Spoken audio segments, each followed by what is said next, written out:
وعليكم السلام ورحمة الله وبركاته.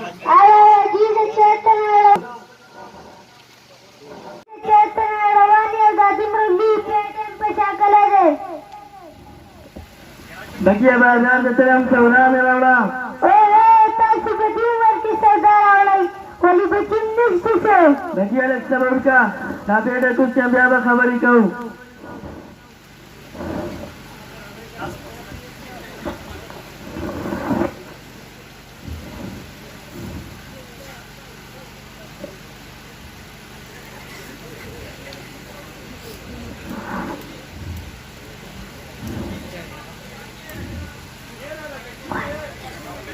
بچو دا بوتانه مه کوه بقي مې ډېر ښې دي هغوی راته وایي بابا ته وزګاري ته سودا راوړه. ولې په هغوی باندې تا تیري چالي نه لګولی څه نه بچیه چې مزوکي یې ستړي ویل بیا به هغوی څه خورې.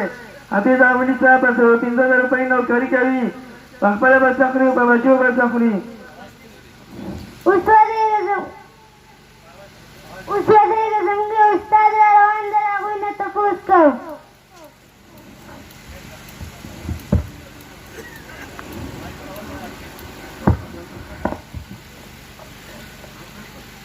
السلام علیکم ورحمۃ اللہ وبرکاتہ. وعلیکم السلام ورحمۃ اللہ وبرکاتہ. مولانا صاحب زه ستاسو په دې مدرسه کې سبق وایم او دا به راځي وایي چې د حافظ احمد صاحب 15 روپۍ نوکري کوي په خپله به څه خوري په بچو به څه خوري دا به راځي وسلت وکړه. لا حول ولا قوة الا بالله.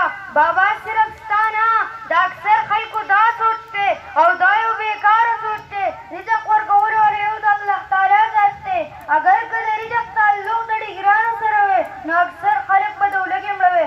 بعضې خلک داسې هم وي چې د صحت هم نشي کولی خو بې حسابه مال دولت وي ورسره. تا چېرته لیدلی دي چې حافظ یا ملاحظ صاحب د ولږې مړ وي یا یې خودکشي کړې وي؟ د دو برخلاف وګوره BANA والا وزګار ګرځي وکیلان انجینران هم وزګار ګرځي. ها ولي صاحب دا خبره دې ټول ټیک ده خو زما زمانې او نصیر زما خبره نه مني. واوره باباجي که په هغوی باندې تا دیني تعلیم حاصل کړی وی نو داسې نو بیا هېڅ چلن دی. په مدرسه کې دا ښودله کېږي چې د مور د خپل لاس د جنت دی او پلار د جنت دروازه ده. باباجي پوه شوې؟ سړک پوه شوم. تا د دین باره کې څه معلومات شته؟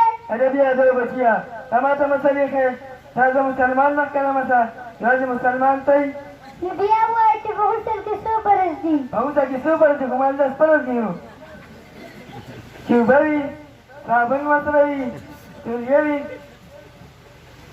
بالټۍ وي کپړې ویستل باتون ته تلل صفا کپړې وي یخې یا ګرمې اوبه وي ګیزه مینځل او بیا لمونځ کول. اگر که داسې څه نه وي نو غسل نه کېږي.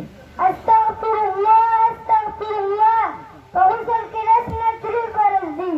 اگر که روژه نه وي نو غرغړې کول د پوزې د نرمې حصې پورې اوبه رسول په بدن باندې اوبه اړول چې ویښته وچ پاتې نه شي. ها بچیا دا خو ډېر لږ دي مغزي د بچه ته لږ شل وي او دا خو ډېر اسان دي او تا دا ښه تعلیم په کوم ځای کې حاصل کړی دی؟ دا ما په جامع عربیه المدارس کې ولایت نور کې زده کړی دی. ښه دا ورته ووایه چې تاسو په مدرسه کې کوم سبقونه ښودلی کېږي؟ زموږ په مدرسه کې قرآن، درس نظامي، اردو، پښتو، ساینس، ریاضي، کمپیوټر او دغه شان د سکول نور ټول کتابونه ښودلی کېږي. بس صاحب امانه وخت دی. السلام علیکم ورحمت الله وبرکاتو. وعلیکم السلام ورحمت الله وبرکاتو. باباجي دا پیټه مال لا چوي سمجه نه بچیا دا ډېر توند دی دا ته نه شي وړی دا ما ته راپسه که دا به زه ویښم.